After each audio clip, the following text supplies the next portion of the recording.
خصوصا إلى والدنا وأولادنا وأسرتنا وقرابتنا أجمعين وخصوصا إلى والدنا وخصوصا إلى سيدنا وشيخنا الشيخ حج محمد عيسى بن محمد رسول الله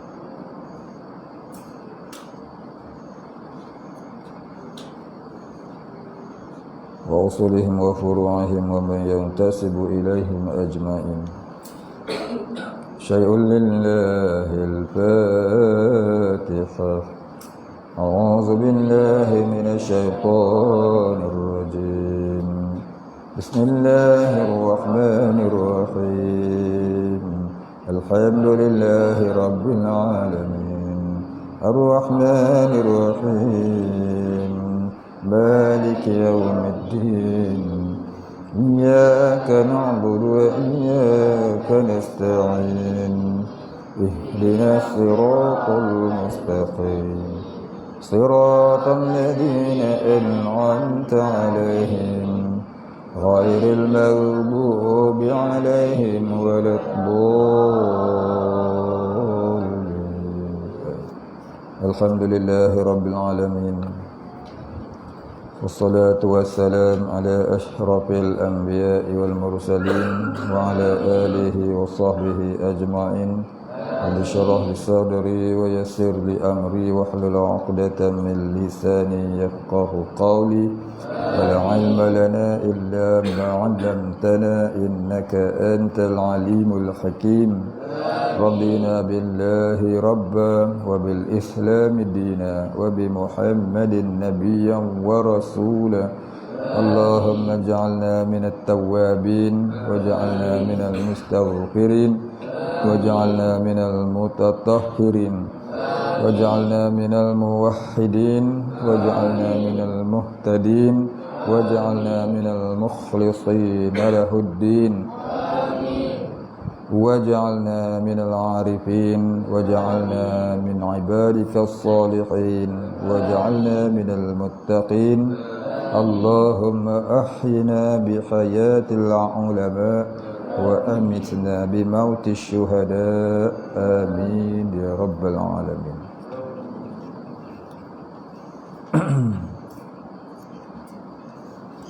Kita sambung buku surat berapa?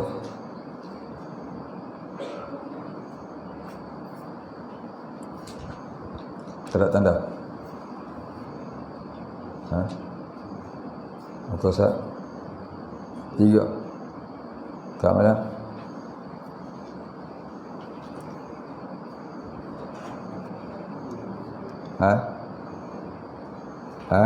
Tak dengar.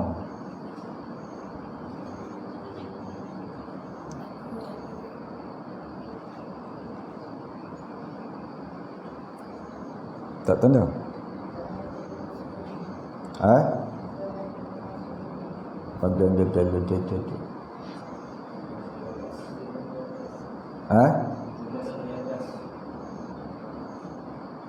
Apa bunyi dia? Maka pen. Maka apa?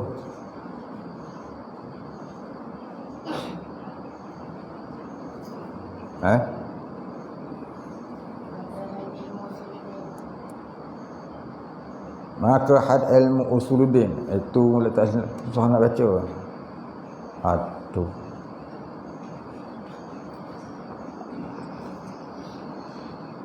Bismillahirrahmanirrahim.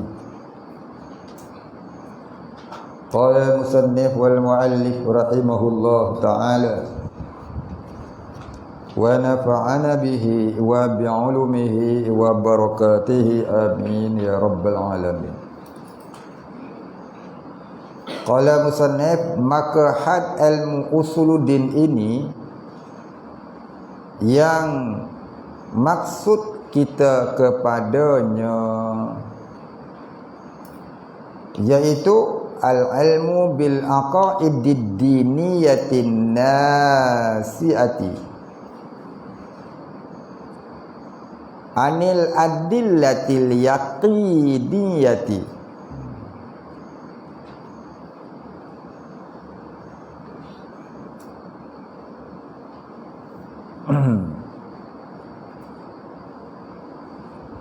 Baik, kata dia, maka had ilmu usuluddin ini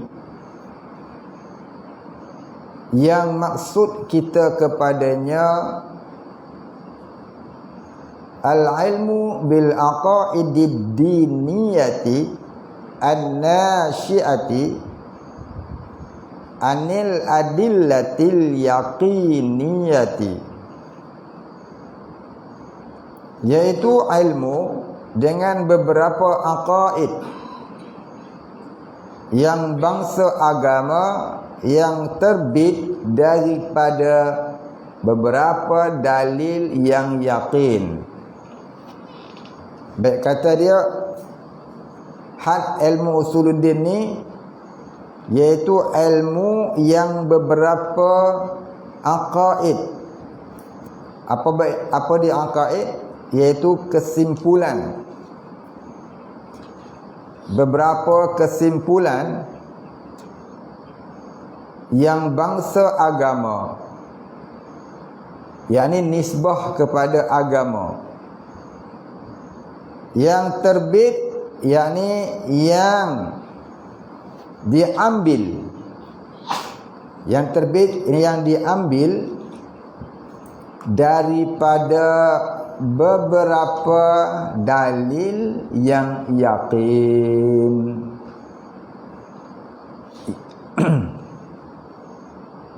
Jadi ilmu akad tauhid ini ataupun ilmu usuluddin ini iaitu beberapa kesimpulan akaid, beberapa kesimpulan. Ada berapa kesimpulan semuanya? Ada 68 kesimpulan. 68 tu disimpulkan jadi satu pegangan. Itu maksud kata aqaid. Beberapa simpulan, iaitu 68 simpulan yang disimpulkan dijadikan satu pegangan hati, satu keyakinan hati, di mana semua kesimpulan tu diambil daripada dalil yang yakin, iaitulah Al-Quran dan hadis, dan juga dalil akal yang muafakat bagi yang sebenar. Dan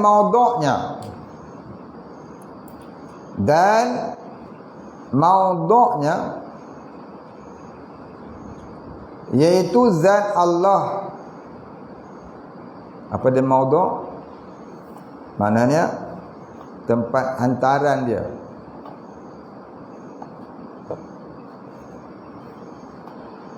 Tempat hantaran dia.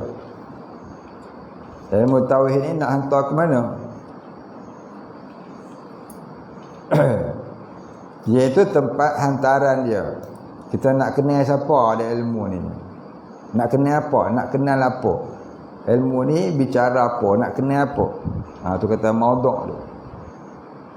Iaitu zat Allah dan zat segala anbiya.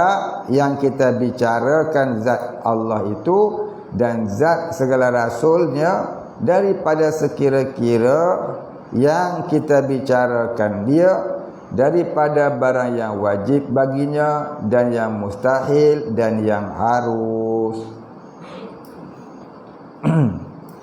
Jadi tempat hantaran ilmu ini, maudhu'nya yakni tempat hantaran ilmu ini.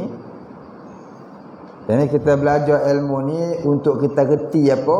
Untuk kita reti mengenai zat Allah dan zat segala anbiya. Maksud kata zat Allah ni iaitu sifat-sifat yang ada di zat Allah.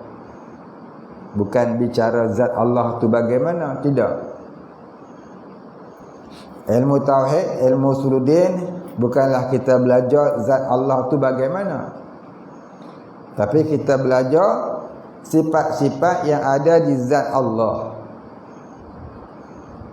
Ilmu tauhid bukan bicara zat Allah. Ilmu tauhid bicara sifat-sifat yang ada di zat Allah.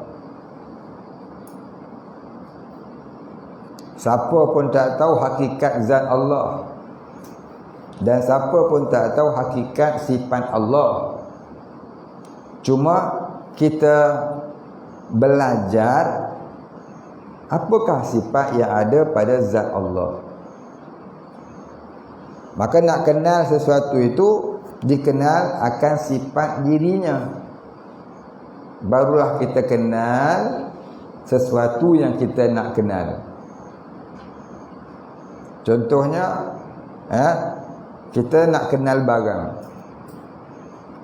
Kita nak kenal barang, kita kena kenal bentuknya, kita kena kenal warnanya, besarnya, kecilnya, tingginya, rendahnya, jenis apakah dia, dari kayukah dia, dari besikah dia, dari plastikkah dia, dan seumpamanya. Itu sifat-sifat dia. Contohnya macam kita nak kenal meja. Meja itu bentuknya 4 segi, diperbuat daripada kayu, menggunakan paku untuk membentuknya. Itu sifat-sifat dia lah yang kita dapat kenal.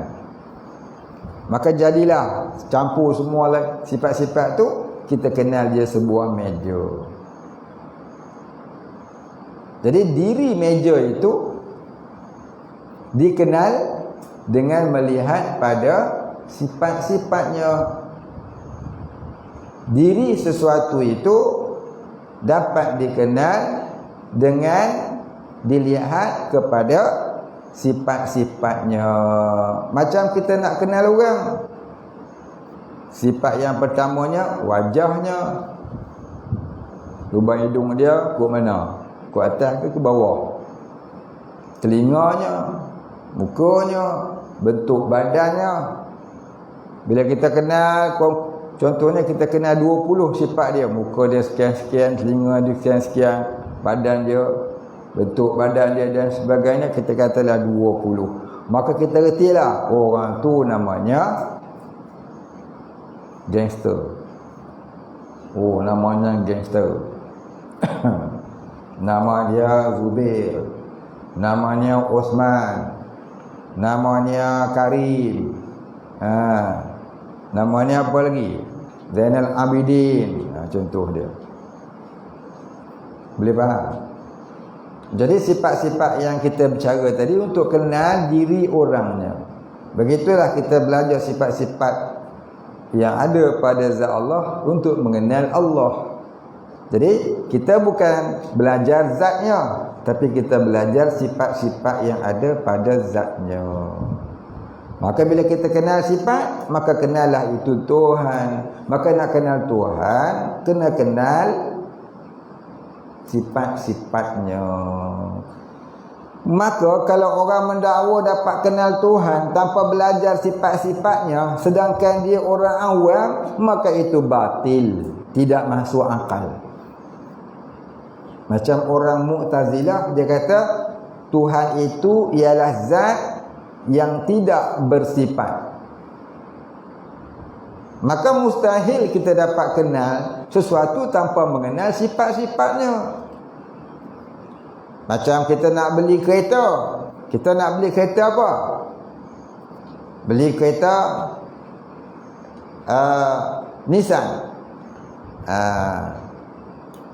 Maka kereta Nissan macam mana bentuk dia? Kau silap beli, kau beli batu Nissan. Cepat benar aku kubur nanti.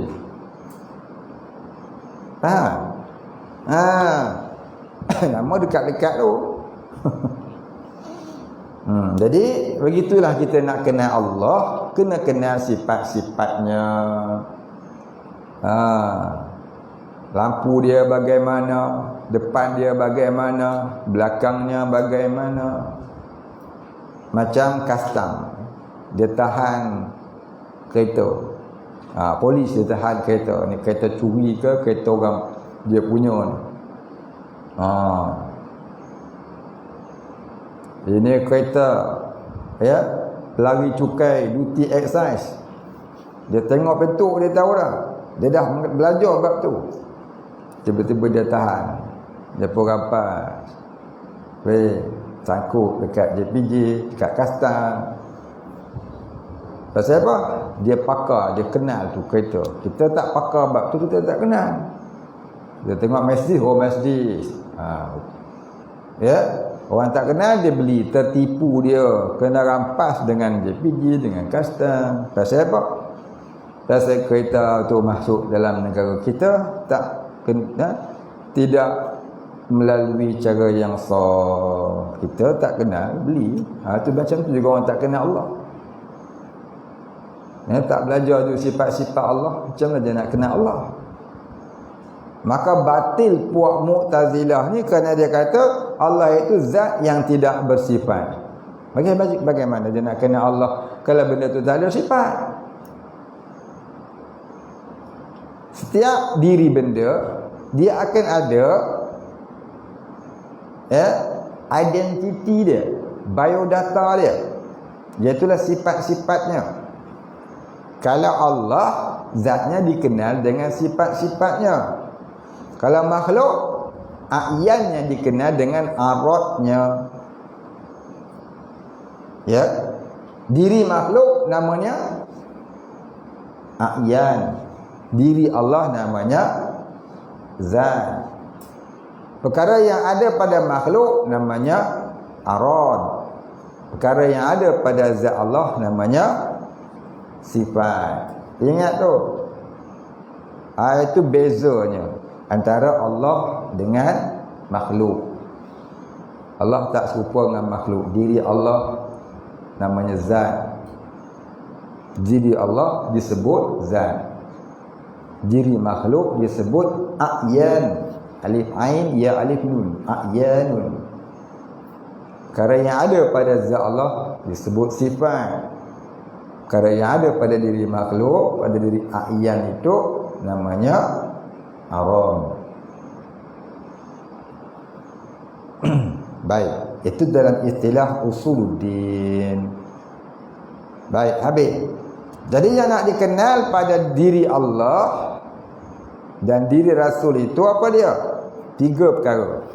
Perkara yang wajib pada zat Allah, pada perkara yang mustahil pada zat Allah, dan perkara yang harus pada zat Allah. Begitu juga perkara yang wajib pada diri Rasul, perkara yang mustahil pada diri Rasul, dan perkara yang harus pada diri Rasul. Campur-campur semua ada 68. Ya. Ada 68 semua sekali. Yang terkandung dalam 68, yang terkandung dalam pengertian la ilaha illallah Muhammadur Rasulullah. Termasuk dengan cabang-cabangnya. Termasuk dengan cabang-cabang yang terkandung dalam makna Muhammadur Rasulullah. Ada 68. Aqaidul iman. Boleh faham?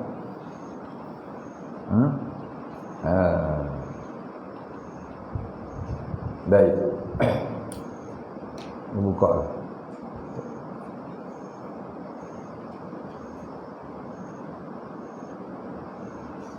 Itu maudhu'nya dan wadhu'nya dan wadi'nya. Tadi maudhu'unnya, ni wadi'unnya. Wadi'nya dia tulis ghain gitu. Bukan ghain tu. Ain. Wadi'un. Wadi'un. Wadi'. Apa dia wadi'? Yakni yang mempeloporinya. Yang mempeloporinya. Siapakah orang yang mula-mula mengeluarkan ilmu ini? Ya, orang yang mula-mula mengeluarkan ilmu ini, yang mempelopori ilmu ini. Itu kat mana kata wadi'. Yakni pertama-tama orang yang menghantarkan dia itu iaitu Abul Hasan Al-Asy'ari. Imam Abul Hasan Al-Asy'ari.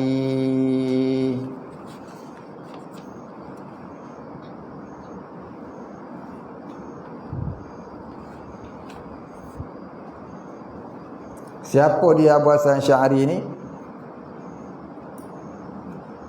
Iaitu keturunan sahabat Nabi yang bernama Abu Musa Al-Asy'ari.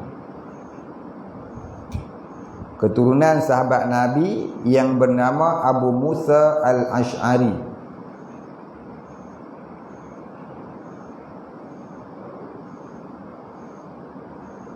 Jangan tidur. Tidur. Centeng apa? Dah tidur-tidur centeng. Tu dia aku. Ni, entah bangun sat. Seperti kipas sikit. Mengantuk sangat. Ini betul-betul punya perlu mengapal. Dah. Dia mengapal rajin sungguh sampai terlena orang ngaji. Bagus dah. Belajar contoh. Mengapal rajin sampai terlena tengah belajar. Ini mesti pandai punya.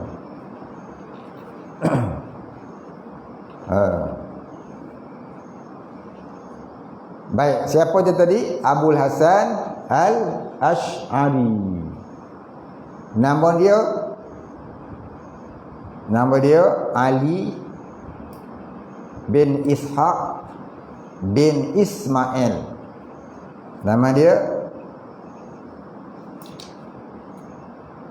Ali bin Ishaq bin Ismail. Itu nama dia. Maka kita sebut gelaran dia Al-Alim Al-Allamah Asy-Syaikh Imam Ali bin Ismail,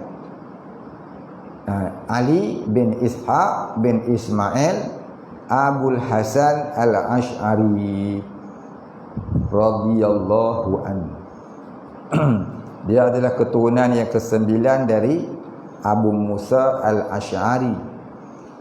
Kata Nabi SAW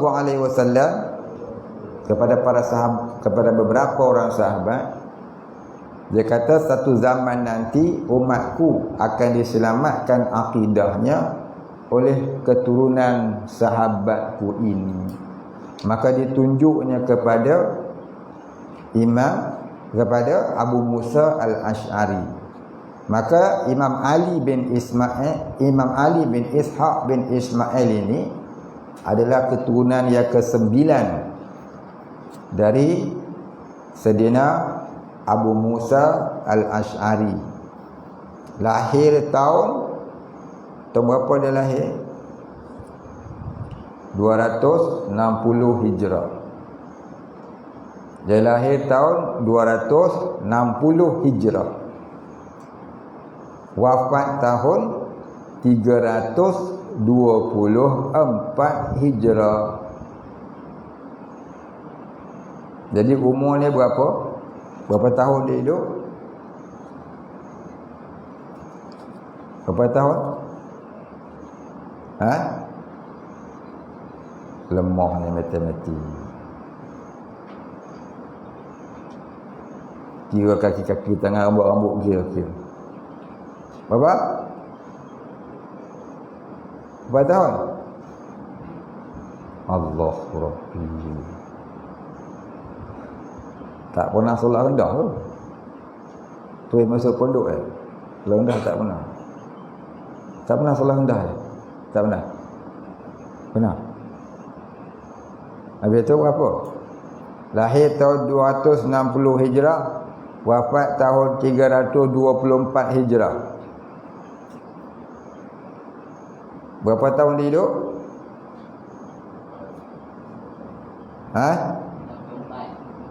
Lambatnya. Tolak je lah 324, tolak 260. Dapatlah 1100, bukan? Allah. Ngapa lah? Besok kena buat matematik.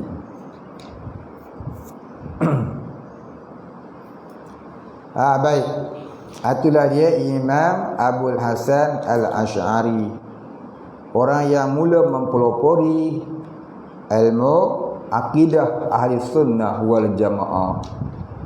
Dan istilah ahli sunnah wal jamaah itu sendiri adalah lahir dari Imam Abul Hasan Al-Asy'ari radhiyallahu anhu. Jadi wajib kita tahu ini sebagai wajib fardu ain. Siapa tak tahu siapakah imam ilmu tauhid dalam akidah ahli sunnah wal jamaah, hukumnya berdosa besar. Hukumnya berdosa besar. Wajib kita tahu.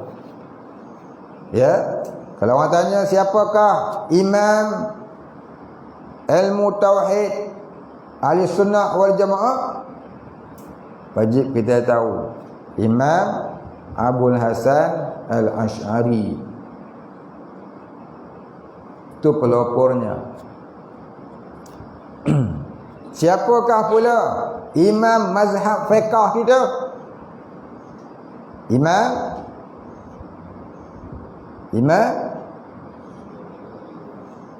apa?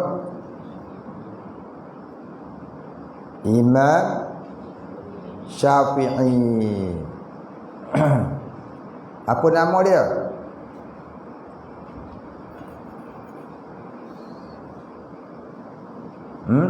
Muhammad bin Idris Asy-Syafi'i.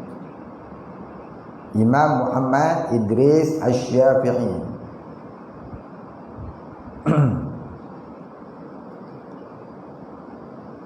Kalau Idris bin Ahmad Al-Taipengi itu menteri agama. Tahu? Wajib tahu. Imam Syafi'i. Kita mazhab apa? Selain daripada Imam Syafi'i, imam apa lagi? Hambali lagi?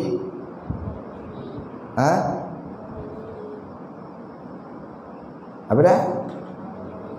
Imam Malik. Lagi? Apa?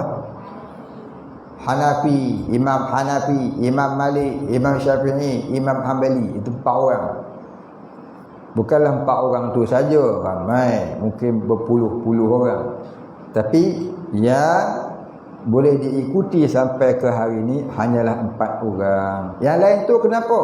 Yang lain tu tak ada muridnya yang menyebarkan ilmu sehingga ke zaman ini. 4 orang ni mengarang kitab induk mazhab mereka dan disebar luaskan oleh pengikut mereka sampailah ke hari ini. Maka 4 orang ni saja yang boleh ikut. Siapa yang tidak mahu bermazhab, maka tu tanda-tanda menuju kesesatan. Kalaulah ada orang mengajak kita supaya jangan hidup bermazhab, bermakna dia tu nak menuju kepada kesesatan. Siapa pula pelopor ilmu tasawuf? Siapa pelopor ilmu tasawuf? Seorang yang ingat, lain semuanya apa? Papai tu.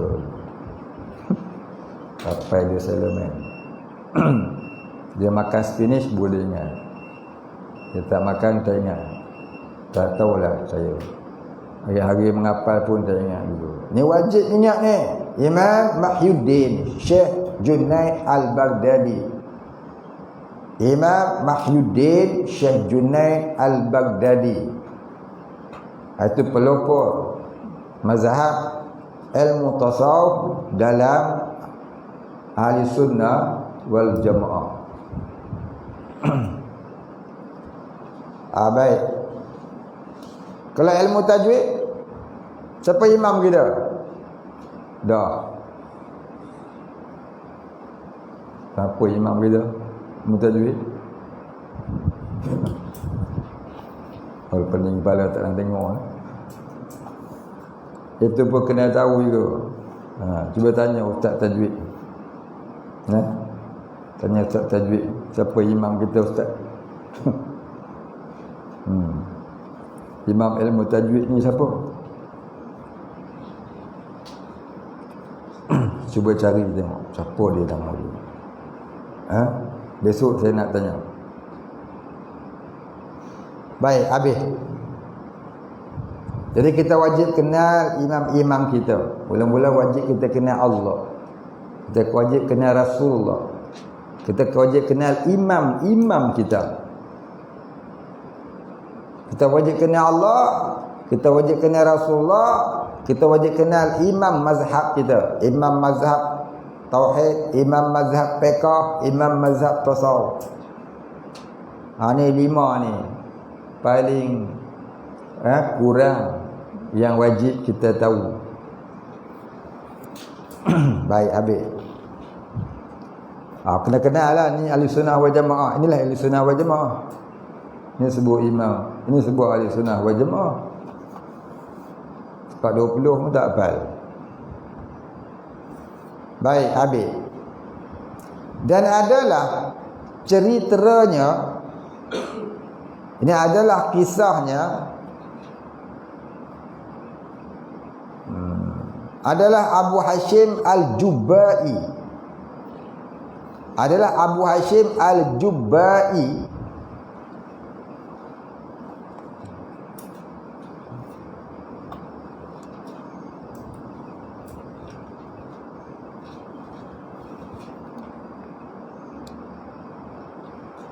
Guru Abul Hasan Al-Asy'ari, lagi bapa tiri, iaitulah suami ibunya, lagi bapa tiri, suami ibunya. Maknanya Abu Hashim Jubba'i ini adalah kahwin dengan mak dia dan jadi ibu tiri dia lah. Maka tinggal mengikut barang yang diambil daripada ilmu Mu'tazilah 40 tahun kemudian. Maka melihat ia akan Nabi pada tidurnya 3 kali.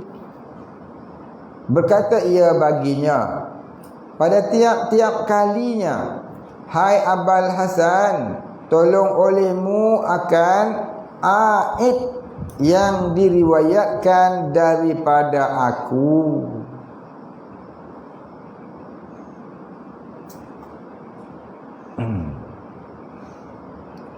Dia kata tolong olehmu akan aid. Apa makna aid? Iaitu peminta tolong. Orang yang minta tolong, aidun, yang meminta tolong. Tolong olehmu akan orang-orang yang meminta tolong yang diriwayatkan daripada aku. Maka bahwasanya ia yang sebenarnya.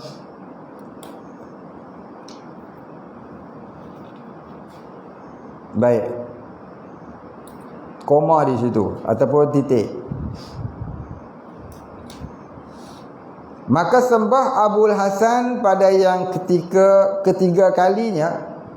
Maka sembah Abul Hasan, maka berkatalah Abul Hasan pada yang ketiga kalinya. Lepas Nabi suruh 3 kali tu, yang lepas yang ketiga tu Abu Hasan cakap dengan Nabi, betapa aku tinggal akan mazhab. Yani bagaimana mungkin aku tinggal akan mazhab yang sudah aku tasawurkan, yang sudah aku tasawurkan masalahnya. Yani yang telah aku berpegang. Tasawur ni apa maksud tasawur? Tasawur ni apa tasawur? Tasawur Islam,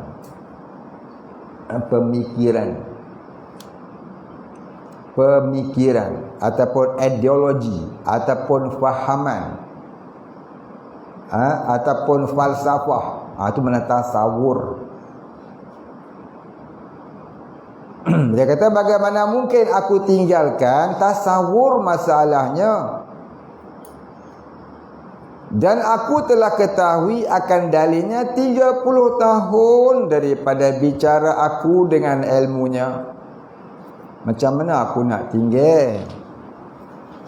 Ya, kepahaman aku yang telah pun aku berpegang dengannya lebih 30 tahun dah. 30 tahun dia dah jadi anak murid Abu Hashim Jubai ni. Kata dia. Titik. Maka sabda Nabi SAW, jika tiada aku ketahui bahwasanya Allah Ta'ala menolong akan dikau dengan penolongnya, tiada aku suruh akan dikau. Maknanya kalaulah aku ni tak tahu yang kau ni bukan pilihan Allah untuk menjaga, untuk menanggung tugas ini, tentu aku tak pilih engkau. Maknanya hari ni kau cakap engkau tak boleh, tapi Allah dah pilih engkau. Engkau lah yang bertanggungjawab dalam masalah akidah umat ini. Jadi orang-orang yang dipilih oleh Allah Ta'ala ni terkadang bukannya dipilih dalam keadaan kealiman, tetapi dipilih dalam keadaan dia sendiri tidak menyangka dia tu dipilih oleh Allah untuk kerjakan kerja-kerja begini. Kerja apa? Kerja akidah ni. Kemudian maka jaga ia daripada tidurnya. Maka berkata ia, maka tiada kemudian daripada nyata yang sebenarnya melainkan sesat. Dia kata maka tiada kemudian daripada nyata yang sebenarnya melainkan sesat. Maknanya selama hidupku ini aku telah berpegang kepada pahaman yang sesat. Kalaulah tidak dinyatakan kebenarannya oleh baginda Nabi dalam tidurku.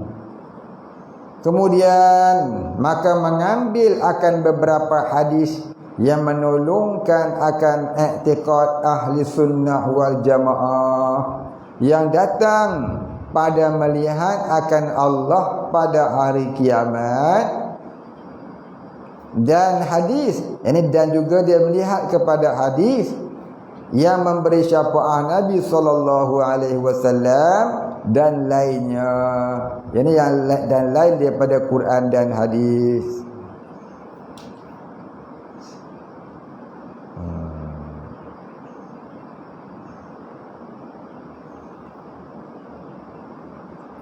Maka ditolongkan Allah Ta'ala dengan pertolongnya, yakni dengan pertolongannya. Dengan pertolongannya, yakni dengan pertolongannya. Maka adalah ia membukakan daripada beberapa bicara dan beberapa dalil dan burhan. Apa makna dalil? Apa makna burhan? Dalil ni dan burhan pada lugah satu makna, iaitu bukti. Dalil dan burhan ni pada lugah, pada bahasa satu makna, artinya bukti. Tapi pada istilah dalil ini bukti Quran, burhan bukti akal. Dalil bukti dari Quran dan hadis, burhan ni bukti akal, pecaman akal, logik akal.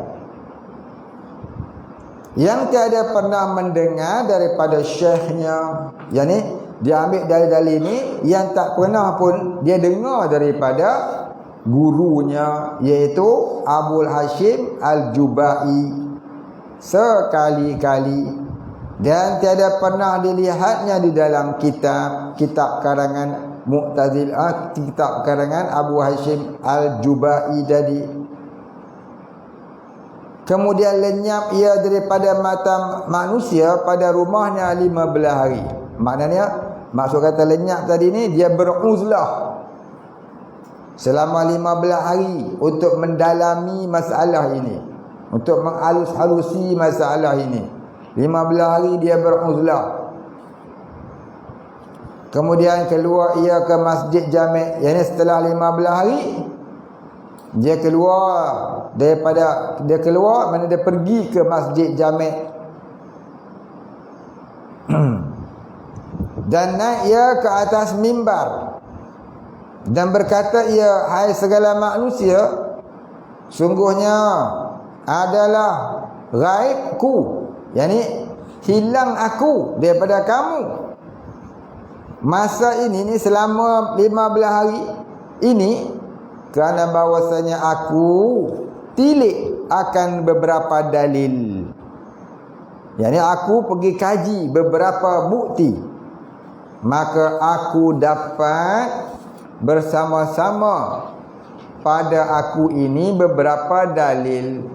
Ni pada diriku ni beberapa dalil, yakni berlawanan dalil. Tiada dapat aku hendak lebih suatu daripada satunya. Ni dalil yang aku dapat ini, tak dapat lagi aku nak tolak.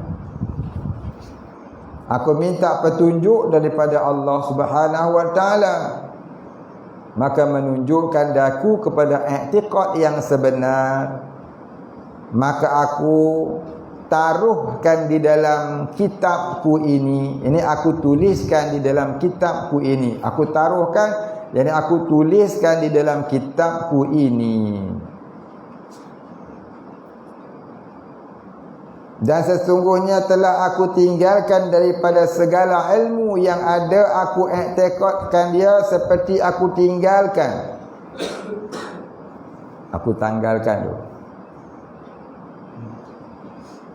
Dan aku tanggalkan daripada segala ilmu yang aku i'tiqad akan dia seperti aku tanggalkan daripada kain ini.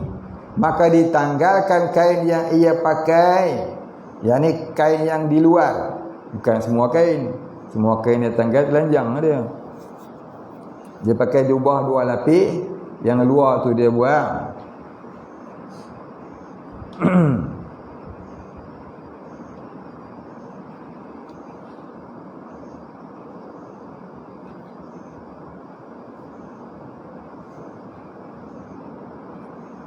Maka ditanggalkan kain yang ia pakai, yakni kain yang di luarnya, yang ada padanya, dan dilontarnya, yakni dibuangnya.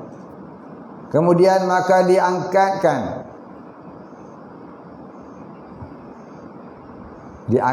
dulu. Kemudian maka diangkatkan kitab yang ia karang atas mazhab ahli sunnah kepada manusia. Maka adalah ia pertama-tama orang yang mengedarkan ilmu aqaid atas jalan kitab dan sunnah, iaitu kitab Al-Quran dan sunnah Nabi, yakni mengikut Quran dan hadis dan ijma' as-sahabah, ijma' para sahabat yang dahulu-dahulu, yang soleh-soleh.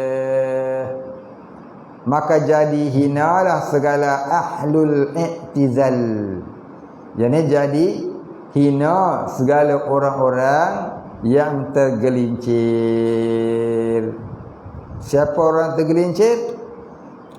Iaitulah kaum Mu'tazilah. I'tizal maknanya tergelincir. Mu'tazilah orang-orang yang tergelincir. I'tizal maknanya yang tergelincir. Ahlul i'tizal, orang-orang yang tergelincir. Ahli, orang-orang yang tergelincir. Ahlul i'tizal. Kalau Mu'tazilah itu kaum yang tergelincir. Tergelincir apa? Tergelincir dari akidah ahli sunnah wal jamaah. Jadi Mu'tazilah tu bukan nama kaum tu. Mu'tazilah tu gelaran yang Imam Abul Hasan Al-Asy'ari beri kepada Abu Hashim Al-Jubai dan pengikut-pengikutnya. Abu Hasan Al-Asy'ari gelarkan Abu Hashim Al-Jubai dan pengikutnya Ahlul I'tizal ataupun Mu'tazilah. Artinya kaum ataupun orang yang tergelincir dari ahli sunnah wal jamaah. Boleh faham tak cerita tu? Tak faham? Saya nak ulang lagi sekali. Sejarah datangnya akidah ahli sunnah wal jamaah ataupun ilmu tauhid ini berlaku pada tahun 300 Hijrah. Masa tu umur Abu Hasan Asy'ari ini ialah 40 tahun. 40 tahun.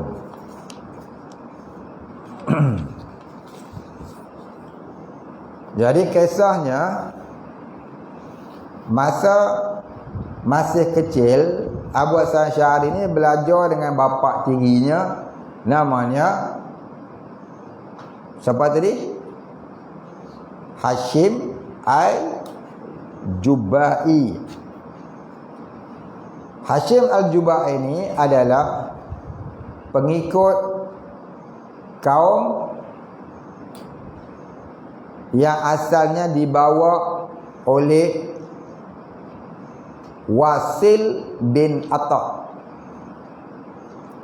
Wasil bin Atta inilah yang mempelopori ilmu yang dipaham oleh Hashim Al-Jubai.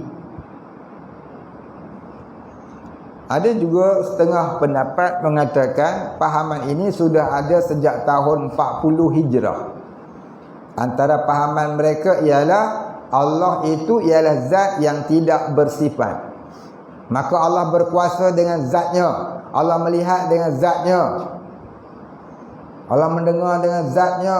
Allah berkata-kata dengan zatnya. Itulah pahaman kaum ini. Masa tu dia tak nama kaum Mu'tazilah lagi. Ya, pelopor asalnya Wasil bin Atta. Kata setengahnya sebelum daripada Wasil bin Atta dah ada dah. Sejak tahun 40 Hijrah.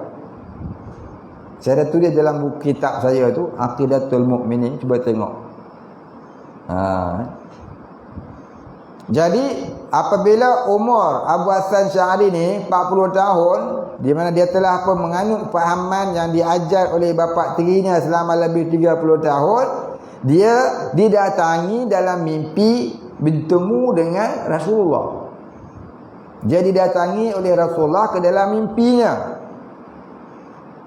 Jadi kalau Rasulullah datang, betul lah tu. Sebab Nabi kata marra'ani fil manam faqad ra'ani yaqazatan. Siapa yang melihat aku dalam tidur, maka begitulah aku dalam jaga. Syaitan tak boleh nak merupa Nabi.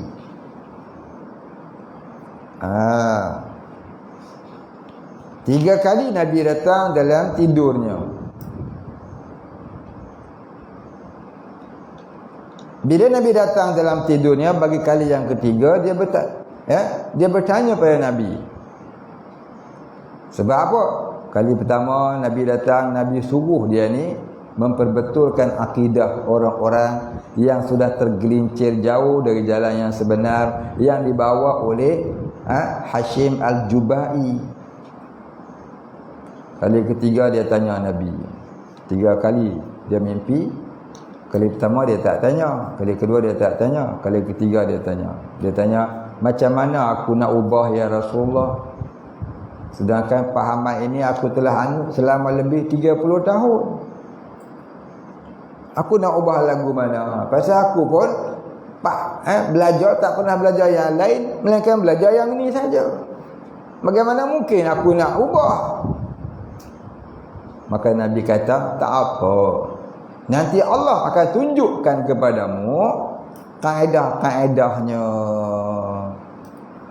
Maka lepas daripada dia mimpi tu, dia beruzlah selama 15 hari mengkaji balik ilmunya mengenai Quran dan hadis. Maka dia ditolong oleh Allah akan ilmu-ilmu takwil dan berbagai-bagai lagi ilmu untuk memahami Quran dan hadis,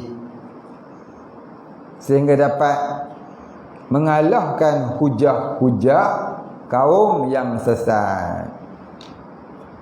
Jadi setelah 15 hari dia pun keluar daripada uzlahnya, dan terkaranglah sebuah kitab yang baru dikarangnya untuk melawan hujah-hujah yang sesat dari kaum yang mengikut Hashim Al-Jubai. Pergilah dia ke mimbar masjid, ya. Dia buat perhimpunan raksasa lah ni. Sebelum dia pergi tu, dia buat announcement dah dulu, perjumpaan, ya, besar-besaran, perhimpunan besar-besaran kaum muslimin. Macam orang lain dia buat lah, buat simposium, buat ceramah besar-besar. Maka datang ramai orang pada hari yang ditetapkan. Maka datanglah dia naik ke atas mimbar bagi ceramah. Ceramah dia tak pernah orang dengar. Apa dia? Dia kata, tuan-tuan, selama ini saya dan kita semua telah berpegang kepada i'tiqad yang salah. Dan Allah menolong saya dengan didatangkan Rasulullah di dalam tidur saya, memperbetulkan segala kesalahan itu dengan ditunjukkan i'tiqad yang benar, i'tiqad yang sebenar. Maka aku buang i'tiqad yang salah itu seumpama aku buang jubah luarku ini. Dalam kitab yang lain dia kata, dan aku berpegang dengan i'tiqad yang aku dapat daripada hasil bertemu aku dengan Rasulullah dalam tidur, seumpama aku memakai jubahku yang baru ini. Dia ambil jubah yang lain pakai. Itu dalam kitab yang lain dia sebut. Maka pada hari itu jadilah beberapa perdebatan antara Al-Jubai, Hashim Al-Jubai dengan Abu Hasan Sy'ari. Maka perdebatan tu ada saya tulis dalam kitab Aqidatul Mukminin, balik boleh baca. Maka semua pertanyaan dijawab dengan mudah, dan akhirnya kaum Abu Hashim Al-Jubai kalah dengan Abu Hasan Sy'ari. Bila kalah dia bukan nak taubat. Bila kalah dia cabut lari. Lalu dia pula yang mengasingkan diri, ya, buat firqah dia sendiri-sendiri. Dah kalah berdebat. Jadi akhirnya kaum Mu'tazilah tu tak habis di situ. Dia masih ada sikit. Akhirnya dengan sebab ketangkasan dan juga kejituan tasawur ataupun pemikiran yang dibawa oleh Abu Hasan Sy'ari, Mu'tazilah ni akhirnya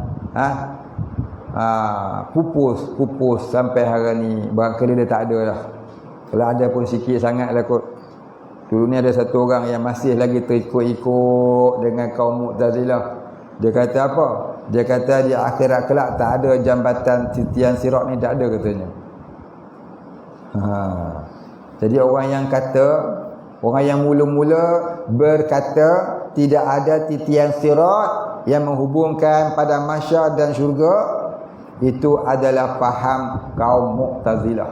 Kaum ni lah Al-Jubai tadi. Jadi setelah kalah dalam perdebatan itu, maka kata Imam Abul Hasan Al-Ash'ari, yang kalah itu ialah kaum yang tergelincir dari akidah Ahlussunnah wal Jamaah. Maka Imam Abu Hasan Sy'ari menggelarkan mereka Ahlul I'tizal ataupun kaum Mu'tazilah. Itulah asal datang istilah kaum Mu'tazilah. Orang yang tergelincir akidahnya dari Ahlussunnah wal Jamaah. Boleh faham? Tak boleh faham juga lagi, pergi makan Maggi banyak-banyak sikit, buat ilmu penegang hati. Makan Maggi Korea. Baik, habis. Dalam kitab hijau saya tu ada saya tulis, ya. Kalau kitab Rumi warna merah, tak Jawi yang mana hijau, yang mana merah apa ada? Antum semua warna merah ke hijau? Hijau. Baik, habis. Itulah kisah sedikit mengenai sejarah kedatangan Imam Abul Hasan Al-Asy'ari yang membetulkan akidah orang-orang Islam sampai hari ini. Jadi kebanyakan orang Islam yang ada sampai hari ini, mereka berpegang dengan ahli sunnah wal jamaah. Nabi kata umatku ialah umat yang teramai. Mana yang paling ramai itulah umat Nabi. Kalau kita lihat sekarang ni, ya, Mu'tazilah ni dah pupus dah. Kalau ada pun sikit-sikit sangat. Orang yang menyebarkan ilmu Mu'tazilah dekat Malaysia dia mati je. Dah mati dah pun. Orang yang cakap yang saya sebut tu dah mati dah pun. Kalau ada pun sikit-sikit kaum-kaum dia. Yang kita tengok sekarang, serata dunia ni banyak orang Islam tu beriktikad dan berpegang dengan ahli sunnah wal jamaah. Kalau kata Syiah, Syiah ni tak banyak. Dia lebih bertumpu pada Iran. Kalau negara-negara lain pun tak banyak, tak ramai. Wahabi lebih bertumpu kepada Arab Saudi. Kalau ada di negara lain pun tak ramai. Yang ramai di dunia ini ialah orang ahli sunnah wal jamaah. 100 juta rakyat Cina yang beragama Islam di China sana, kebanyakannya bermazhab fiqhnya Imam Malik. Akidahnya Abul Hasan Al-Asy'ari dan Abu Mansur Al-Maturidi. Semuanya orang ahli sunnah. Begitu juga di India. Akidah Abu Hasan Al-Asy'ari dan Abu Mansur Al-Maturidi. Fiqhnya, ya, mazhab Hanafi. Jadi Wahabi ni tak banyak, sikit je. Maka datangkan dalil Nabi tadi. Dalil Nabi kata apa? Umatku ialah umat yang paling ramai. Dia Wahabi ni tak ramai. Itu makna tak betul. Yang paling ramai ahli sunnah wal jamaah. Walaupun ahli sunnah wal jamaah tu tak ramai pula yang mengerti sebenar-benar ahli sunnah wal jamaah, tapi dia termasuklah dalam golongan yang ramai tadilah. Baik, habis.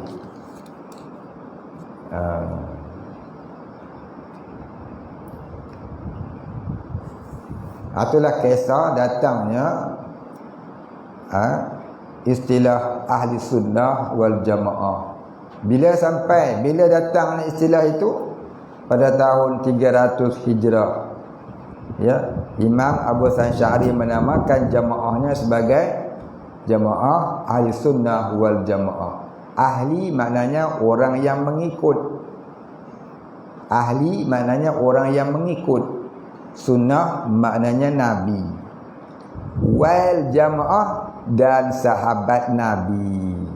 Jadi ahli sunnah wal jamaah maknanya orang yang mengikut sunnah Nabi dan sahabat Nabi. Jadi kita ni kalau tak nak jadi sesat, ikutlah Nabi dan sahabat Nabi. Itulah ahli sunnah wal jamaah. Kata Nabi SAW, alaikum bis sunnati wa sunnati khulafa'ir rasyidin ba'di. Hendaklah kamu menuruti sunnahku dan sunnah khulafa'ur rasyidin, yakni sahabat-sahabatku selepas daripada aku. Maka ahli sunnah wal jamaah itu berkait rapat dengan makna alaikum bis sunnati wa sunnati khulafa'ir rasyidin ba'di. Maka tak payahlah nak ikut Muhammad bin Abdul Wahhab ataupun yang seumpama dengannya dan sewaktu dengannya. Maka tu semuanya ahlud dalalah, ya, kaum yang sesat. Dan jangan kita kata mereka itu betul. Tak payah nak kata betul lah. Kata saja salah. Yang betul ialah Ahlussunnah wal Jamaah. Maka kita orang Ahlussunnah wal Jamaah wajib beriktikad kita lah. Ini kita ni Ahlussunnah wal Jamaah yang sebenar-benar orang Islam. Lain pada Ahlussunnah wal Jamaah adalah golongan yang menyalahi yang bagi yang sebenarnya. Maka yang menyalahi bagi yang sebenarnya itu Nabi kata ada 72 kaum. Dia kata, Nabi kata umatku akan berpecah pada 73 kaum. Satu kaum dalam syurga, 72 kaum dalam neraka. Maka 72 kaum itu ada yang sampai ke darjah kafir zindik, ada yang sampai kepada darjah musyrik, ada yang sampai ke darjah fasik dan mubtadi' sahaja. Ya, fasik ni mana berdosa besar tapi tak sampai kafir. Contohnya kaum Mu'tazilah. Kaum Mu'tazilah Qadariyah dia tak sampai darjah kafir. Kaum Wahabi ni pendapat ulama yang ramai mengatakan mereka ni tidak kafir. Mereka adalah kaum mubtadi', pembid'ah. Namun ada juga setengah, tapi tak ramai, ulama-ulama di kalangan ahli sunnah yang mengatakan kaum Wahabi terkeluar daripada Islam. Sebab ada beberapa i'tiqad mereka yang amat menyalahi Islam. Di antaranya mereka berkata zat Allah sebesar arash, kaki Allah di atas kursi. Oh, itu berat sangat tu antaranya. Allah ada kaki pula. Kita orang duduk atas kursi. Dia faham Tuhan tak kaki atas kursi. Oh, berat. Itu ada dalam kitab tafsir mereka, keluaran Indonesia. Dulu ada satu orang jemaah muslimat, dia tunjuk kat saya. Dia beli satu kitab tafsir, tapi saya tak ingat apa nama kitab tu. Kitab tu daripada Indonesia. Jemaah tu nama dia Puan Mariyati almarhumah. Dia dah meninggal dunia. Dia tunjuk kat saya, Puan Mariyati ke nama dia. Orang nilai ke sebab tinggi ya. Dia tunjuk kat saya ni, kitab ni boleh pakai ke ustaz? Saya ingat masa saya mengajar di sebuah tempat dinilai. Dia kata Allah Ta'ala itu sebesar, zat Allah Ta'ala itu besar. Allahu Akbar bermakna zat Allah itu sangat besar. Allah itu sebesar arash, kakinya di atas kursi. Allah. Dia kata dia kalau pakai kitab ini Wahabi punya. Inilah ada ulama-ulama ahli sunnah kata orang Wahabi terkeluar daripada Islam pasal antara perkataan dia tu yang amat melampaui batas. Maka kaum Wahabi ini pada pendapat kebanyakan ulama ahli sunnah mereka tidak kafir. Namun mereka sekurang-kurangnya jatuh ke lembah fasik dan mubtadi', dosa besar dan pembid'ah. Maka kita jangan ikut puak-puak ini dan jangan berkata mereka itu betul. Ini masalah dia. Ada orang yang mengaku ahli sunnah wal jamaah tapi berkata Wahabi pun betul. Ini masalah. Ini cukup bermasalah orang macam ni. Cukup bermasalah orang macam ni, cukup masalah. Jadi bila dengar orang awam, mereka akan berkata Wahabi pun betul. Jadi ikutlah Wahabi.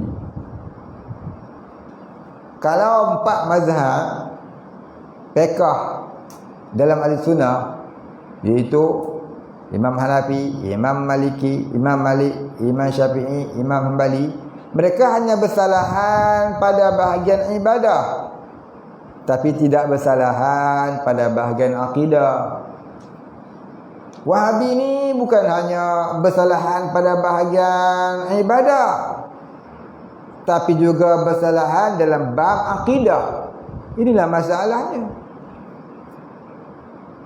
Syiah ni berpahaman lagi teruk. Macam mana? Antara pahaman dalam ajaran Syiah ni ialah mereka berkata Sayyidina Ali itu jelmaan Tuhan. Tapi bukan semua Syiah beriktikad begitu, sebahagiannya. Syiah ni asalnya betul, tapi disesatkan salah seorang di antara ahlinya yang bernama Abdullah bin Sabah. Dialah yang memunculkan kebanyakan orang Syiah tu jadi sesat. Syiah ni asalnya pengikut Sayyidina Ali.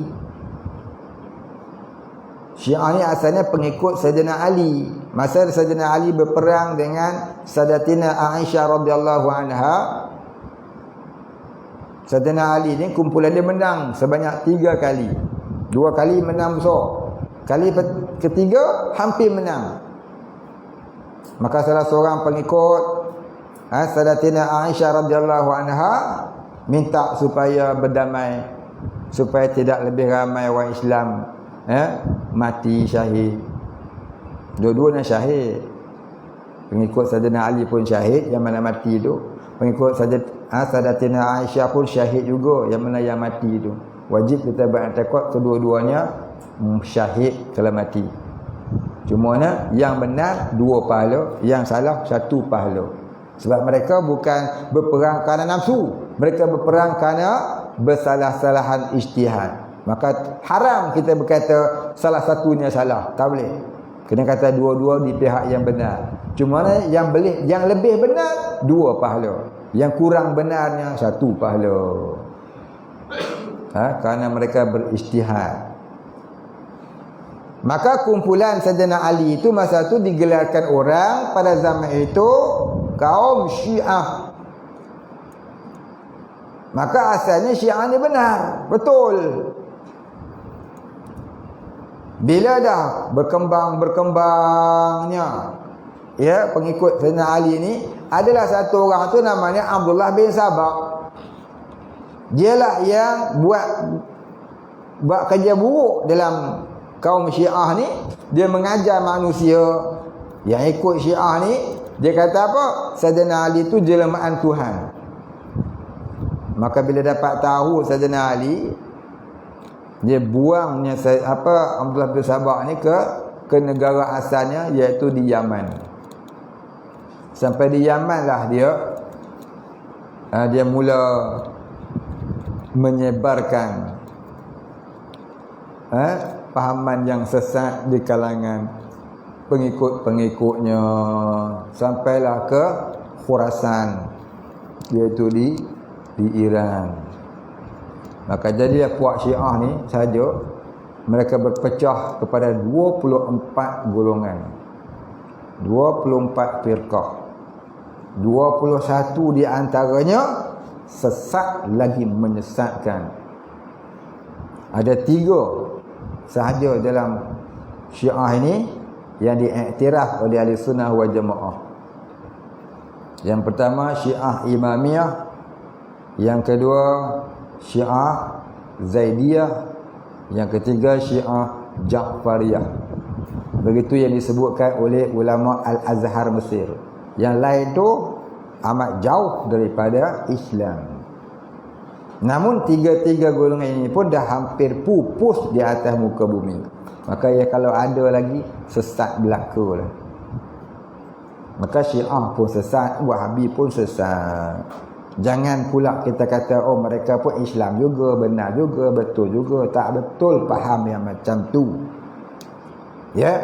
Kalau adalah alim ulama berkata Wahabi pun betul, Syiah pun betul, maka kita kata barangkali ucapan tu ucapan taqiyah kerana memelihara hubungan diplomatik dalam berpolitik barangkali. Barangkali itu pun tak molek juga sebenarnya. Kerana kalau didengar oleh orang awam, mereka juga akan meniru perkataan itu. Wahabi tak salah. Bolehlah kita lompat ke Wahabi pula. Pasal apa? Senang sikit. Pas sembahyang tak payah wirid-wirid. Kalau orang mati tak payah doa arwah. Kan untung besar tu tak kena buat kenduri tahlil. Kenduri tahlil ni duit lagi katanya. Tak payah ziarah kubur, kita ziarah panggung wayang ya, tengok Mawi. Jadilah puak-puak ini sesat lagi, menyesatkan. Jangan duk tiru-tiru, jangan duk ikut-ikut. Boleh faham tak? Ada siapa nak tanya? Ada orang nak tanya faham belaka tu. Baik, kalau faham kita berhentilah cakap tu. Kemudian katanya, dan namanya ilmu ini ilmu tauhid. Ila akhirih, wallahu a'lam. Wala ilma lana illa ma'allamtana innaka antal alimul hakim. Wallahu a'lam. Al-Fatihah. A'udzu billahi minasy syaithanir rajim. Bismillahirrahmanirrahim. Alhamdulillahi rabbil alamin. Ar-Rahmanir Rahim. Maliki yaumiddin. Iyyaka na'budu wa iyyaka nasta'in. Ihdinas siratal mustaqim. Siratal ladzina an'amta 'alaihim ghairil maghdubi 'alaihim waladdallin.